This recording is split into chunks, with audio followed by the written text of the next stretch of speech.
நாம் இந்த அளவுக்கு சோதனைகளை இன்பமாக பார்க்கவில்லை என்றாலும் நமக்கு இருக்கக்கூடிய சின்ன சின்ன விஷயங்களை பெரும் துன்பமாக பார்க்க வேண்டாம். இந்த காலத்துல கூட MS அம்மா அவர்கள் யூஎன்ல பாட போனாங்க, யுனைடெட் நேஷன்ஸ்ல. அப்ப பாட போகும் பொழுது அவர்களுக்கு என்ன ஆச்சு, அந்த நேரத்துல தொண்டை சிக்கி கொண்டது, அவரால் பாட முடியல.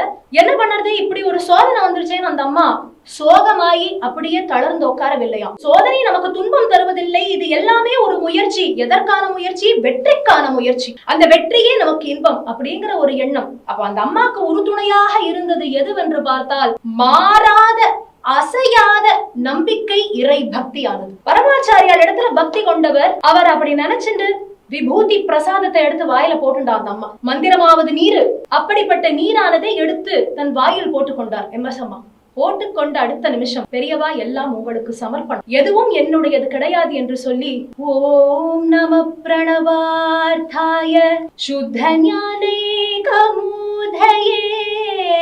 நிர்மலாய பிரசாந்தாய தக்ஷிணாமூர்த்தயே நமஹ.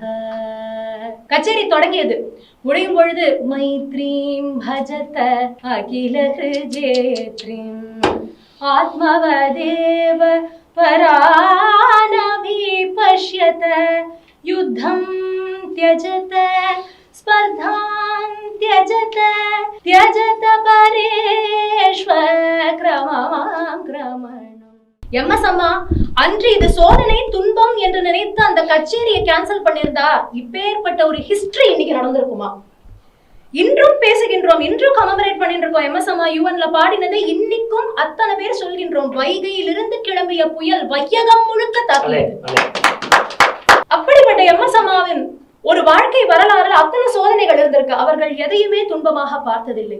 அந்த துன்பத்தை ஏற்றுக்கொண்டார். அது இன்பம்தான் என்று அவர் ஏற்றுக்கொண்டு அதில் இறைபக்தி என்னும் பெரிய முதிரையை வைத்து சாதனைகளை செய்தார்.